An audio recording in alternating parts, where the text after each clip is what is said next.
This is chapter 2 of the Holy Quran. Chapter 2, or am I talking about? Chapter 22 of the Holy Quran. And we're going to look at verses 39 to 41 today. أذن للذين يقاتلون بأنهم ظلموا وإن الله على نصرهم لقدير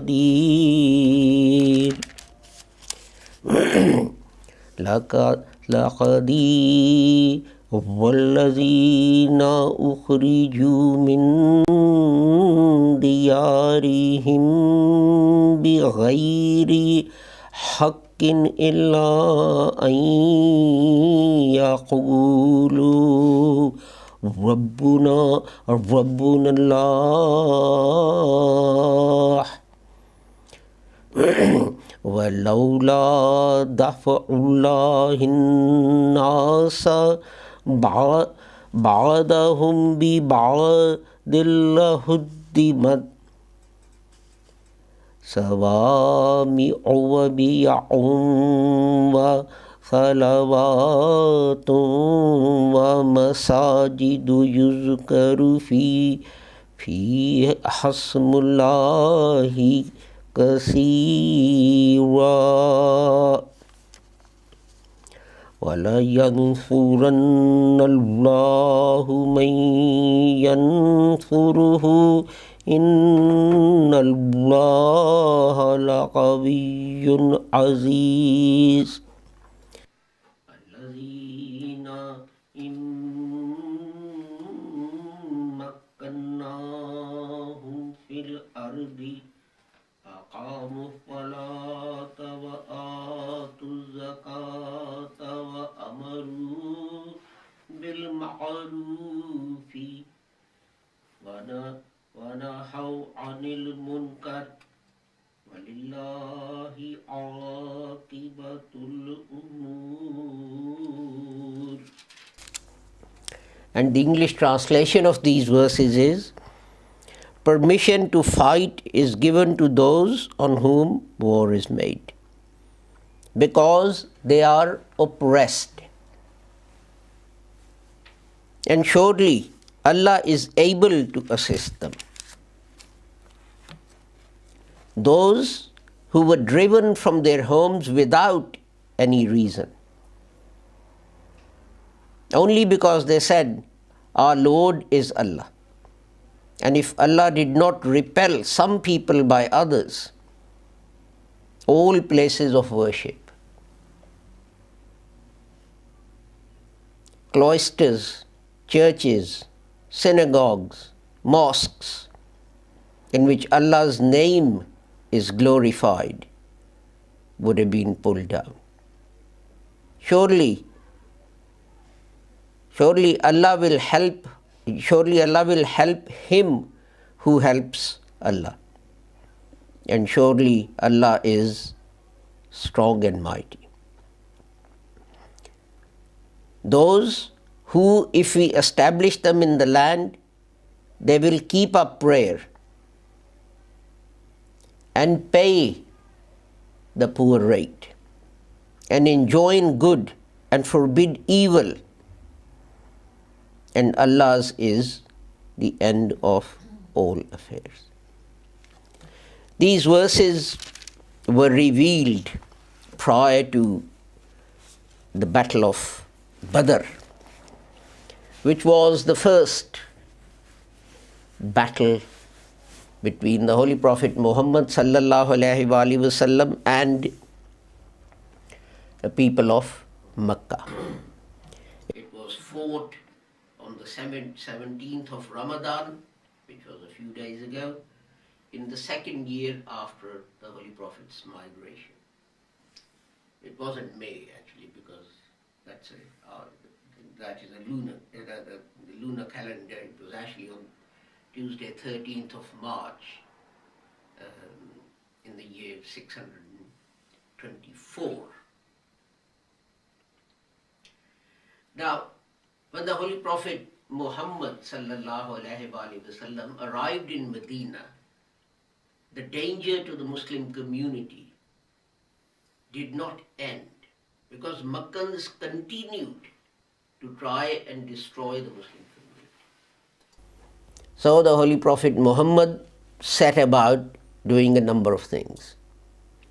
First of all, he set up a very strong intelligence network so that people would be sent out, scouts would be sent out to gather information about what Meccans were doing and bring it back to Muslims. There is a famous incident when the rumor spread in Medina that the Quraysh were coming to attack, and everyone rushed to Masjid al-Nabwi, and no one could find the Holy Prophet. And while they were deliberating and thinking about what has happened, they saw a rider coming in the distance, and they found that it was the Holy Prophet Muhammad. Whereas today, if the nuclear war breaks out, where will you find the Queen and the Prime Minister? Hidden under steel and concrete bunkers, while you and I are fried and incinerated. So that was the first thing he did. And another thing with that he did was, he established the Constitution of Medina. That was the first written constitution in history, under which the state demanded loyalty from its subjects, and in turn the state said everyone will have free human rights, will be free to express their human rights, to preach their religion, to worship their religion. So it was, idol worshippers and Jews and Christians and Muslims, and everyone would be free. The only condition that they had to fill was loyalty to the state. And sometimes when people object to some of the actions that the Holy Prophet Muhammad took, like expelling some Jewish tribes from Medina because they secretly connived with the Quraysh to attack Muslims, there's much criticism of that. I ask, what is the British government doing to the fighters who've gone to Syria? Are they being allowed back in? What about this Bangladeshi girl? Has she not been expelled by the British government? Even her infant child, who can't know anything, who wasn't involved in anything, is not being allowed in, and the child's grandfather has had to go to the High Court to try and get the child back. But anyway, to get back to the Battle of Badr, there are, in the actions of the Holy Prophet Muhammad, great examples from which we can learn both the wars, Badr and Uhud. The first thing was that having done that, the Holy Prophet then set about establishing the Muslim community, etc. And now here's another lesson for us. Muslims were what? In Medina they were? What do you call them today? Immigrants. Yes? Specific type of immigrants? Asylum seekers. And what do asylum seekers do? Muslims do when they're asylum seekers in Germany and Iran and Sweden. They go running to do what? Claim free housing and free benefits and free medical treatment. What did Muslims do in Medina? Although the helpers, the Ansar, offered half of everything they had to their Muslim brother, who was an immigrant or an asylum seeker, they said, no, show us the way to the market. Show us where we can find work. Although they were being offered free of charge half the possessions of their brother who accommodated them, they said, no, thank you very much. When we ask, why are we in the state that we are in, just compare what they did and what we do. They were also asylum seekers. Let's use modern words with them. Let's stop using the words Muhajirin and Ansar and so on, and talk in today's terminology. So what happened as a result of this intelligence gathering was that the Holy Prophet Muhammad received the news that the Quraysh, to buy arms to attack Medina with a large force, had taken the property left behind by Muslims, and it had been taken off to Syria to be sold off, and arms were going to be purchased to attack Muslims. And when this caravan was coming back, the Holy Prophet had sent out a scout party, and Abu Sufyan, the leader of that caravan, thought that that party was going to attack the caravan, and he sent a message to Makkah for protection and an army of, in fact, when it started off, the army was nearly, I think, 2,000 or 3,000 people set off to Medina. Apart from that, it had 400 cavalry and etc. Now, the Holy Prophet Muhammad got word of this army. At that time, Muslims did not have permission to fight. So he prayed to Allah, and these verses of the Holy Quran were revealed. Permission to fight is given to those who are oppressed. Not that you're king of Saudi Arabia and you want to usurp Yemen and you send your forces and start bombing Yemen to take over that country. The Quran doesn't say that. It says permission to fight is given to those who are oppressed. And for what reason are they oppressed? Simply because they're exercising their right to their religion. And God says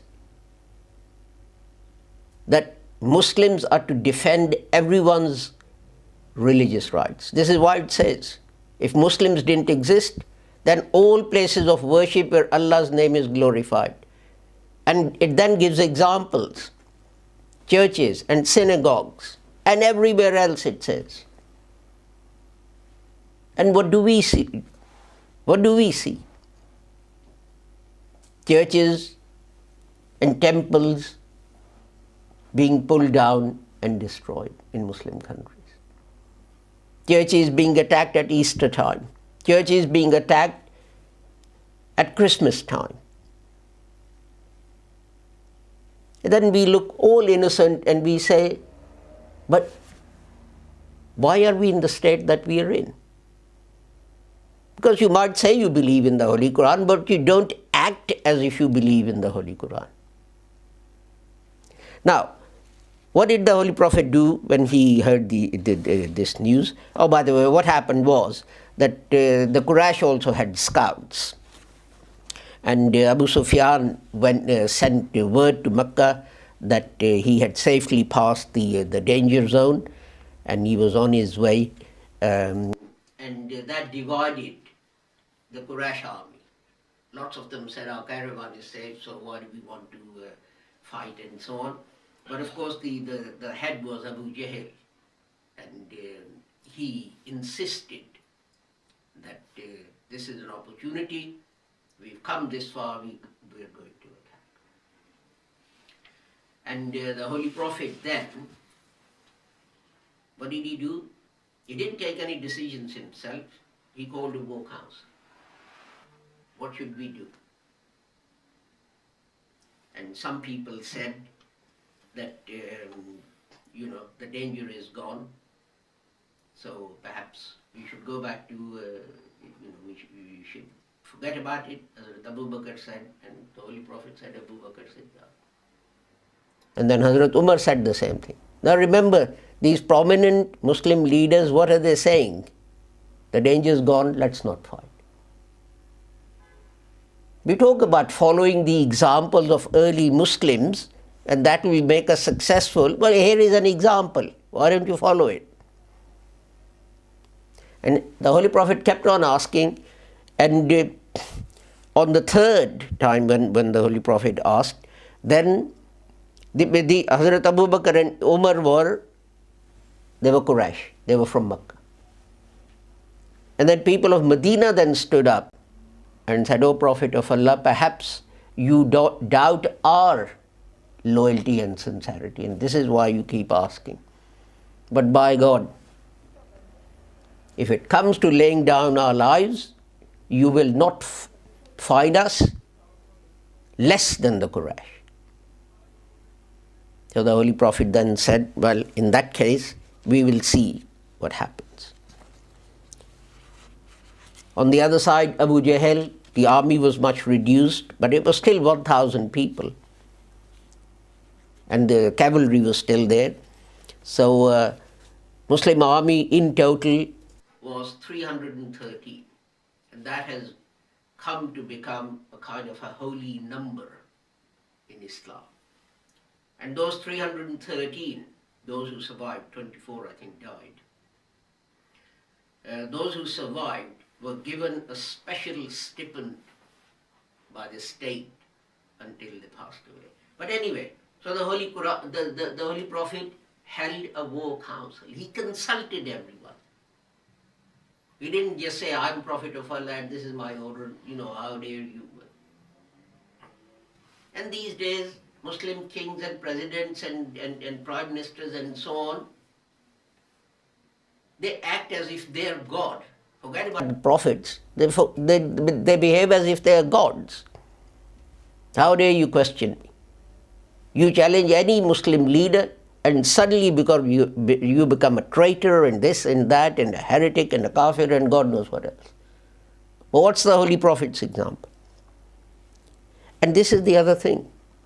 Once the community decided that they're going out to fight, that was it. The Holy Prophet was going down and checking because some teenagers decided to come along. And there was one who was standing on his toes to look taller so that the Holy Prophet would take him with him. Two prominent people who didn't go was Hazrat Usman Razillah Ta'ala and Salman Farsi for various reasons. Hazrat Usman's wife was ill and Salman Farsi in those days was a slave and his master didn't allow him to go. Anyway, the Holy Prophet advanced to Badr. And Badr, it's a valley, and on one side you have like a hill, and the Holy Prophet and the Muslim army advanced from the opposite side. And in the valley there are wells. The Holy Prophet occupied that, the first of these, to make sure that Muslim army had water. And then, when that happened, a companion of the Holy Prophet, his name was Hubab, I think, he came up and he said, "O Prophet, is this arrangement of the army ordered by Allah, or did you make this arrangement?" And the Holy Prophet said, "No, I made this arrangement." And he said, "No, this is not a good arrangement. Can you tell the Prime Minister of Pakistan that what you are doing is not a good idea?" This man is telling the Holy Prophet Muhammad, "No, this is not a good arrangement." So the Holy Prophet said, "Okay." He didn't behead him. He didn't put him in chains and prison. The Holy Prophet said, "Okay, why do you say that? Let me hear your arguments." And he said, "Well, all the other wells are open to the enemy. If you march on and go to the last well and occupy that, then all the wells will be under our army. We can block up the others, keep one or two open for our own use." And he said, it will also mean that we are on firm ground. We are on stony ground.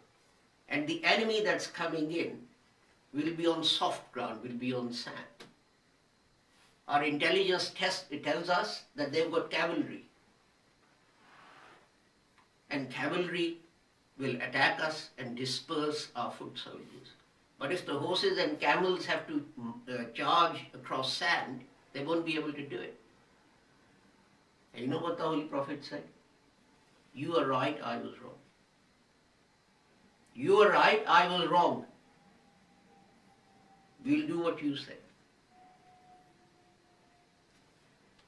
We keep on talking about Sunnah of the Holy Prophet Muhammad, and you must act on this and you will be victorious. Who is acting on this Sunnah of the Holy Prophet? To listen to the man in the street. This person wasn't a very influential person, just an ordinary person. And Muslims then occupied the firm ground, and the Quraysh, when they came, they didn't have access to water, and fortunately the night before it had been raining very hard. So that soft sand became very muddy and even softer. And when they tried to charge the Muslim army, their cavalry, their horses and camels and so on, they fell over and they had to get off and fight on foot. And the fight then started, and first the champions from both sides came out, and we all know what happened. The three Muslim champions killed the three prominent champions of the Quraysh army, and then there was general warfare was ordered and so on. But listen to what William Muir says. He was a critic of Islam. He wasn't actually a friend of Islam. He was a critic of the Holy Prophet Muhammad. He regarded Islam as a false religion. About what happened after the fighting, William Muir said, in pursuance of Muhammad's commands, the citizens of Medina, this is after the victory when Muslims went back with their prisoners.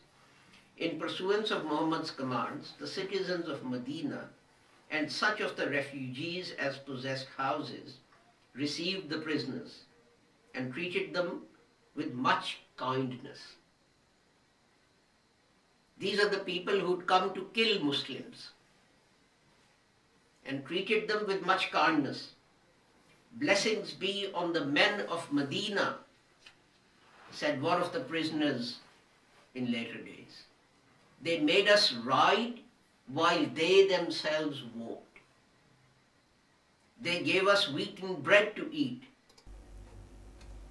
when they had little of it, and themselves they satisfied with just eating dates. It is not surprising that when sometimes afterwards their friends came to ransom them, several of the prisoners who had been thus received declared themselves to be followers of Islam. Their kindly treatment was thus prolonged and left a favorable impression on the minds even of those who did not at once go over to Islam. You know who's adopted this practice? The Western armies. What's the phrase we hear about? The battle for hearts and minds. It's easy to win ground and cities, but then you have to fight this battle for hearts and minds. But the lesson for us is this, that decisions were taken by mutual consultation of the community. Once a decision was taken, it was acted upon in unity together. And no one said, but I was against this. They may have been against it. But once the community decided, they threw everything into it, without any exception. And they were a disciplined force. The Holy Prophet said, okay, we'll do this. And people did it. But the point was, he took everyone into their confidence. Let me give you an example. An important example, because this is Ramadan time. If the directors of the Jamaat or the central and human make a decision about zakat, and they say to people, this is how you will give zakat. People say, oh no, I give this one and I give that one and I have made my own arrangements and this one and so on. Zakat is not an individual thing. After the Holy Prophet Muhammad died, one of the tribes said, why should we send zakat to Medina? We are not going to do it. What did Hazrat Abu Bakr do? Yes, he sent out an army. He said, even if 1/10 of a penny of zakat that is due to the state from you is outstanding, I will collect it. And I will collect it by force of arms. I can't have people saying, oh, we do it ourselves. But this is just an example that what happens is, even when decisions are taken by mutual consent and majority, people start saying, no, I don't like this. And God in the Holy Quran compares Battle of Badr and Battle of Uhud.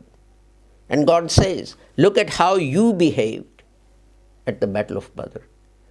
The central command, the authority said, do this, and you did it. Said, don't do it, and you didn't do it. But at Battle of Uhud, the central authority said to you, stay here until I tell you. But you disobeyed. You left your post